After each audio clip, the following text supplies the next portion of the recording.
Welcome to Bloodbath and Beyond. Today we review The Final Girls. They're not singing Kumbaya, instead they're screaming Kumbano. Directed by Todd Strauss-Schulson, starring Taissa Farmiga, Malin Akerman, Adam DeVine, and Nina Dobrev. The Final Girls is about a grieving teen who's just lost her mother, who happened to be a scream queen in the movie Camp Bloodbath. On the 3rd year anniversary of her mother's passing, she attends a screening of Camp Bloodbath, and unfortunately, the theater catches fire. The only way to escape is through the screen itself. Max and her friends find themselves reliving the film and trying to find a way out. So what do we like? This film was a great satire to the 80s slasher genre, and they were really paying homage to it. There are definitely a lot of tributes sprinkled throughout the whole film, the most notable being Jason from Friday the 13th. For example, we have like Easter eggs like the poster looks exactly like the front cover of The Burning, another camp slasher from the 80s. And there's just like tons of different things. If you're a slasher fan, you're gonna find something in this to enjoy. I really like the story. I thought it was a really cool concept because you have people that know the movie living inside the movie, trying to change how the movie turns out. But it was really cool seeing like a bunch of teens interacting with like 80s teens. It's a nice contrast because you have the dialogue of the 80s that is just absolutely hilarious. Adam DeVine is just amazing in this movie. I thought he killed it. Genie's already out of the bottle. Make a wish. Ew. You know, it's nice banter back and forth with like present day. And they poke fun at like iPhones and online shopping and little things like that that I think you'll get a kick out of. Thomas Middleditch as Duncan, the fanboy. I think he did a great job in this film because he was hilarious outside of the film and even more hilarious inside of the film. He's like fanboy freaking out here during like the entire movie, and it's hilarious how awkward he is and how he's interacting with the actual cast. This movie also had some of the best cinematography that I've seen in a very long time. There are some amazing camera moves that you just don't see, especially in indie horror.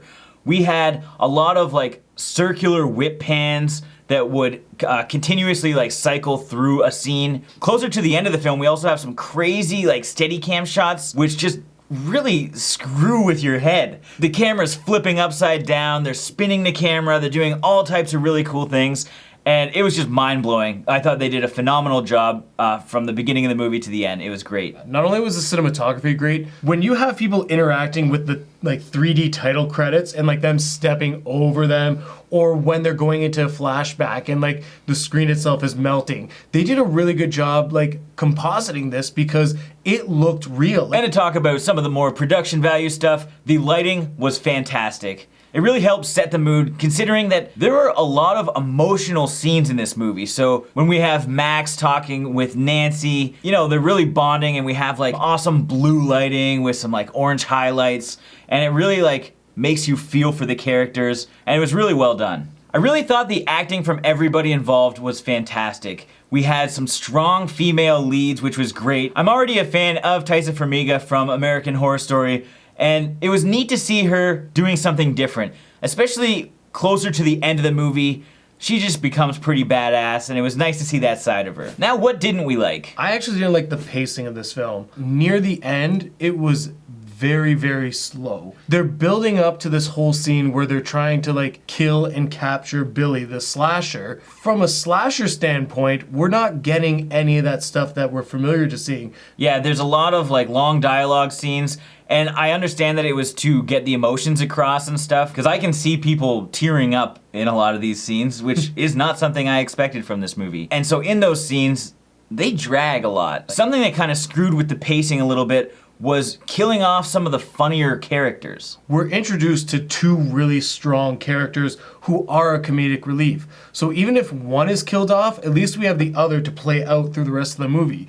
But they killed both of them off pretty fast. Technically, we start dying the moment we were born. Yeah, right. Now, because of the rating of this film, we didn't get to see a lot of practical effects and a lot of gore that you thought you would get in a movie about slashers. So if you're going into this thinking like, man, it's gonna be hilarious and we're gonna see some really cool kills, you're not. It's PG-13, not R, so there's no gore whatsoever. Well, the acting was really great from everybody involved. I really thought that there was too many characters almost. They're trying to make love interest between like many different people in the film, and they weren't really like growing them. They weren't developing these characters enough or developing these bonds enough for you to even care that they're trying to hook up and stuff. So I thought that was a little weird. Now it's time for our final thoughts and ratings. The Final Girls was a pretty fun movie. If you're a fan of slashers and horror comedies, you're probably gonna dig this.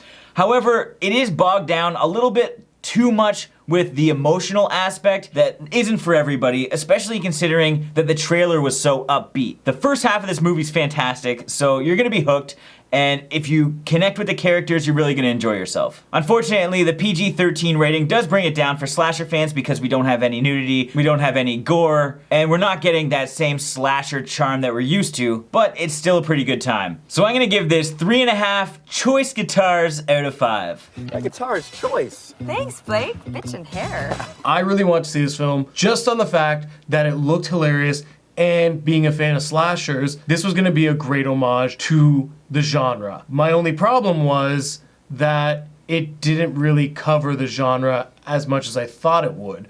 They focused more on character development with a more dramatic story instead of incorporating more of the slasher. We didn't get a lot of Billy, which was really disappointing. The characters, though, were absolutely hilarious, and I think if you're a big fan of horror comedies, this film is perfect for you. So that being said, I'm gonna give this film 3.5 failed jumps out of 5. As always, thank you for watching. Like this video and comment below with your thoughts on the film. And if you haven't seen it, check it out. There's a link in the description where you can find it on VOD. And if this is your first time here, make sure you subscribe to the channel to stay updated with our reactions, reviews, and games of What Would You Do?